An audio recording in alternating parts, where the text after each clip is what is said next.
सुप्रभात छात्रों, कल हमने अपना हिंदी व्याकरण का पाठ 2 वर्ण विचार आरंभ कर दिया था। आज हम उसी को कंटिन्यू करेंगे। कल हमने स्वर पढ़ लिए थे, यानी सबसे पहले हमने वर्ण पढ़े थे, वर्णमाला पढ़ ली थी। आज हम स्वर पढ़ेंगे। स्वर हमने कल भी पढ़ लिए थे, आज उनके भेद पढ़ेंगे। कल हमने जो स्वर के जो भेद हैं समय के आधार पर वो पढ़ लिए थे। तो समय के आधार पर जो स्वरों के भेद होते हैं वो 2 प्रकार के होते हैं, ह्रस्व स्वर और दीर्घ स्वर। ह्रस्व स्वर में कम समय लगता है बोलने में और दीर्घ स्वर में ज़्यादा समय लगता है, यानी ह्रस्व स्वर से ज़्यादा समय जहाँ बोलने में लगता है उसे हम दीर्घ स्वर कहते हैं, यानी दुगना समय जहाँ लगता है। तो आज हम पढ़ेंगे उच्चारण के आधार पर स्वर भेद। उच्चारण यानी बोलने, किस प्रकार हम बोलते हैं उनको, उनके आधार पर जो स्वर हैं वो कितने प्रकार के होते हैं। तो सर्वप्रथम है उच्चारण के आधार पर स्वरों के 2 भेद होते हैं, निर्नुनासिक और अनुनासिक। निर्नुनासिक स्वर का उच्चारण मुख से होता है। ठीक है, आप कहोगे मुख से तो सभी होते हैं, सभी का उच्चारण होता है मुख से, लेकिन कुछ स्वर ऐसे भी होते हैं जिनका उच्चारण मुख और नाक दोनों से होता है। तो जिनका उच्चारण केवल मुख से होता है उसे हम निर्नुनासिक कहते हैं। निर्नुनासिक, नुनासिक मतलब बिना नासिका के। ठीक है, यानी जिनका सिर्फ मुख से ही होता है, जैसे अ आ जो हमने कल पढ़े थे, ई ओ ओ औ ए आई ओ औ, ये सारे हमारे निर्नुनासिक है कि यहाँ पर जो है सिर्फ मुख से ही उच्चारण हो रहा है। अब अगला है अनुनासिक। अनुनासिक कौन से होते हैं? जिनका उच्चारण यानी जिन स्वरों का उच्चारण मुख व नाक दोनों से होता है। आप इनको बोल के देखेंगे, जैसे यानी जहाँ पर चंद्र बिंदु लगती है उनको अनुनासिक बोलते हैं हमें। ठीक है, तो आप बोल जैसे चांद, अगर आप नाक बंद करके चांद बोलेंगे तो आप बोल नहीं पाओगे, तो आप क्या बोलोगे, इसको आप बोल के देखना। ठीक है, तो आपका वो चांद शब्द उच्चारण नहीं होगा, यानी हमें नाक की सहायता से भी जो बोले जाते हैं उनको हम अनुनासिक बोलते हैं। अब हम आगे देखते हैं उच्चारण के स्थान पर स्वर भेद। उच्चारण के स्थान पर कौन कौन से स्वर भेद होते हैं? अब तक हमने जो ऊपर पढ़ा था वो उच्चारण के स्थान पर, अब उच्चारण के आधार पर पढ़ा था। अब हम पढ़ेंगे उच्चारण स्थान। ठीक है, यानी जिन हम अपने मुख में जिन स्थानों से बोलते हैं, हमारे मुख में क्या है, जीभ है ना, दांत है, होंठ है, तालु है, हमारा जो कंठ है, उसकी सहायता से जो वर्ण बोले जाते हैं उनको हम उच्चारण स्थान बोलते हैं, कि वो उन वर्णों का जो उच्चारण स्थान है वो क्या है। किसी वर्ण के उच्चारण में जिस अंग का मुख्य योगदान होता है उसे उस वर्ण का उच्चारण स्थान कहते हैं। यानी जब हम किसी वर्ण को बोलते हैं और हमें ऐसा लगता है कि उस वर्ण को बोलने में हमारे मुख का जो मुख्य अंग है वो सहायता कर रहा है, तो उसके आधार पर ही इनका नाम रखा गया है। जैसे कि यहाँ पर आप देख लेते हैं, जो हमारा पहला है क वर्ग। क वर्ग इसमें कंठ है, यानी जो कंठ की सहायता से बोला जाता है। तो यहाँ पर अभी हम सिर्फ स्वरों का वर्गीकरण कर रहे हैं, व्यंजन नहीं आए हैं। तो कंठ से कौन से बोले जाते हैं? कंठ यानी गले, गले से हम बोलते हैं अ और आ। आप भी देख सकते हो आप बोलकर, क्योंकि ये साइंटिफिक हैं। ठीक है, तो आप इनको बोल के देखो, अ और आ, इनका उच्चारण कहाँ से हो रहा है? हमारे गले से हो रहा है, तो ये कंठ्य स्वर हैं। तो अगर आपके लिए प्रश्न आता है कि कंठ्य स्वर कौन से हैं, तो अ और आ कंठ्य स्वर हैं। फिर है तालव। तालव्य यानी इन वर्णों का उच्चारण तालु से होता है। तालु का अब आपको नहीं पता कि तालु किसे कहते हैं हम, तो देखिए आप ई बोलिए, ई आप बोल के देखेंगे, ई। तो जहाँ पर भी आपके जो जीभ है जिस अंग को स्पर्श करती है वो आपको तालु हो जाएगा। ई कहाँ पे आपकी थोड़ी सी ध्वनि जो होगी उसमें थोड़ा कंपन होगा। ई आप बोल के देखेंगे तो वो आपका तालव्य है। तो अगर हम कहेंगे कौन से तालव्य स्वर हैं, तो ई तालव्य स्वर हैं। अब हम कहेंगे ओष्ठ है, ओष्ठ है यानी जिसमें हमारे जो होंठ हैं वो काम करते हैं। तो अगर ऊ बोलेंगे तो हमारे होंठ कैसे हो जाएंगे, ऊ हमारे ओठ गोल से हो जाएंगे, सर्कल में हो जाएंगे।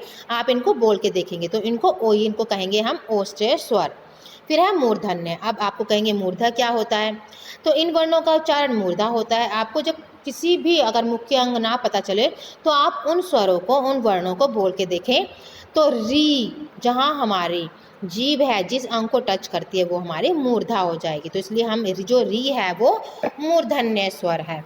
अब है कंठ तालव्य। कंठ तालव्य का क्या अर्थ है कि वो वर्ण जो कंठ और तालु दोनों की सहायता से बोले जाते हैं उनको हम कंठ तालव्य स्वर कहते हैं। तो ए आई क्या है, ये कंठ तालव्य स्वर है, यानी ये कंठ से भी बोले जाते हैं और तालु से भी बोले जाते हैं। कंठ ओष्ठ यानी ऐसे स्वर जो जिनका उच्चारण कंठ से भी होता है और ओष्ठ से भी होता है, तो उनको हम कहेंगे कंठोष्ठ स्वर। तो ये कौन कौन होते हैं, ओ आउ। तो आप सबको समझ में आ ही गया होगा ये। आप देखते हैं आपने स्वर पढ़ लिया, स्वरों का वर्गीकरण भी पढ़ लिया, स्वरों के प्रकार पढ़ लिए हैं। अब हम स्वरों की मात्राएं देखेंगे कि आप सबको मात्राएं आती हैं स्वरों की या नहीं। देखिए, जब व्यंजनों के साथ स्वरों का प्रयोग किया जाता है तो उनका रूप परिवर्तित हो जाता है नी। जब व्यंजनों के साथ हम स्वर का प्रयोग करते हैं, मान लो हमारा कोई एक व्यंजन हमने ले लिया है क, और क के साथ हम कोई भी एक स्वर जोड़ देते हैं। अगर हमने क के साथ जोड़ा है अ, ठीक है, तो बनेगा क। अगर हमने आ जोड़ा है तो वो बनेगा का। अगर हमने ई जोड़ा है तो वो बनेगा की। तो जब हम व्यंजनों के साथ स्वरों को जोड़ देते हैं तो उनका जो रूप है वो बदल जाता है। स्वरों का यह परिवर्तित रूप मात्रा कहलाता है। यानी जब स्वरों का यह परिवर्तित रूप होता है, जो परिवर्तन आ जाता है स्वरों में, तो वो क्या बन जाती हैं, स्वर मात्राएं बन जाती हैं और व्यंजन को परिवर्तित, उनका रूप परिवर्तित कर देती हैं। और स्वर और व्यंजन की मात्राएं हम यहाँ पर देखेंगे। आप सबको ये मात्राएं आती ही होंगी, फिर भी जिनको नहीं आती हैं तो आप देख सकते हैं ये मात्राएं हैं। ये मात्राएं आप अपनी कॉपी में भी करेंगे। देखिए, आ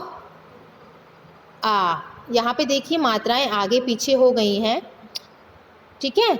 तो आप यहाँ पर इनको सही प्रकार से करेंगे। आ की कोई मात्रा नहीं होती है, तो आ की कोई मात्रा नहीं है। फिर आ की मात्रा नहीं है, वो नहीं होती है, तो आ की मात्रा है ये, ठीक है। और ई की मात्रा है,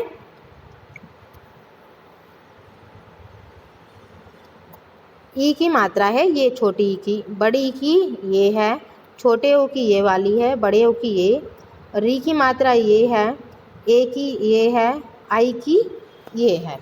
यानी ये आगे पीछे हो गई हैं, तो इन मात्राओं को आप अच्छी तरह से देखेंगे। उसके बाद है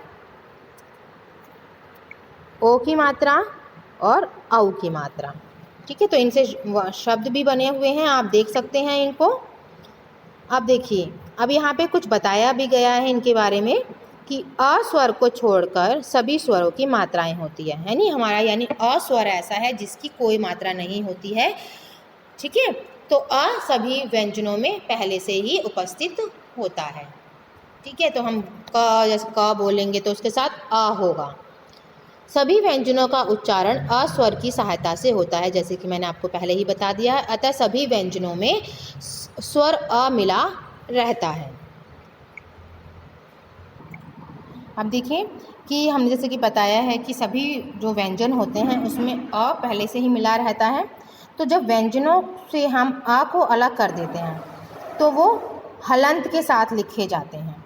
जैसे कि अगर हम चाहते हैं कि किसी व्यंजन में अ मिक्स नहीं है तो उसको हम कैसे करके लिखेंगे, जैसे क है तो उसको हलंत लिख देंगे। इस हलंत का मतलब होगा कि इसमें अ नहीं है। जिसमें भी अ होगा, अगर क में अ जोड़ेंगे तो वो क्या बन जाएगा, वो इस तरह से क लिखा जाएगा, बिना हलंत के लिखा जाएगा। हाँ, जैसे कि यहाँ पे बताया हुआ है, ठीक है। तो कुछ मात्राएं व्यंजन के साथ दाईं और ई की मात्रा बाईं और कुछ मात्रा व्यंजन की खड़ी पाई के नीचे और कुछ शिरोरेखा के ऊपर लगाई जाती हैं। जैसे र व्यंजन में जो ऊ है वो कहाँ लगता है, ऊ और ऊ की मात्रा उसके बीच में लगती है। जैसे र में कहाँ लगती है, बीच में लगेगी ऊ की मात्रा, लेकिन जो बाकी व्यंजन है जैसे क है तो वो ऊ की मात्रा कैसे लगेगी, उसके नीचे लगती है। अयोगवाह, अयोगवाह जैसे कि इसके नाम से आपको पता होगा, कुछ वर्ण ना तो स्वर होते हैं और ना ही व्यंजन होते हैं, तो वो अयोगवाह कहलाते हैं, यानी उनका स्वर व्यंजन में कोई योग नहीं होता। स्वरों की भांति इनके चिन्ह हैं, इसलिए इन्हें स्वरों के अंत में रखा जाता है। अयोगवाह कौन से कहलाते हैं, जैसे अनुस्वार। अब ये स्वर नहीं है लेकिन स्वर में अपना योगदान जरूर देते हैं, इनके बिना जो स्वर हैं उनका अस्तित्व ही नहीं रहेगा। ठीक है, जैसे गंगा है तो गंगा जो है वो क वर्ग का पंचम वर्ण है गंगा में, लेकिन इसकी जगह हम अनुस्वार का प्रयोग करते हैं। ऐसे ही कंचन है वो च वर्ग का पंचम वर्ण है तो उसकी जगह भी हम अनुस्वार का प्रयोग करेंगे। झंडा है तो वो भी हम किस तरह से करेंगे, ट वर्ग का है तो उसमें भी अनुस्वार का प्रयोग करेंगे। ऐसे सुंदर है, लंबा है, तो जो पंचम वर्ण होते हैं उनके स्थान पर हम अनुस्वार का प्रयोग करते हैं। अब है विसर्ग, इसका उच्चारण आधे ह के समान होता है। इसका प्रयोग मुख्यतः संस्कृत के शब्दों के साथ किया जाता है, जैसे अतः, स्वतः, अंततः आदि। तो छात्रों, आज आपका ये पाठ पूरा हुआ। इसके आगे हम व्यंजन के भेद और व्यंजन अगली कक्षा में पढ़ेंगे। तो आज के लिए इतना ही। Good bye everyone, thank you very much.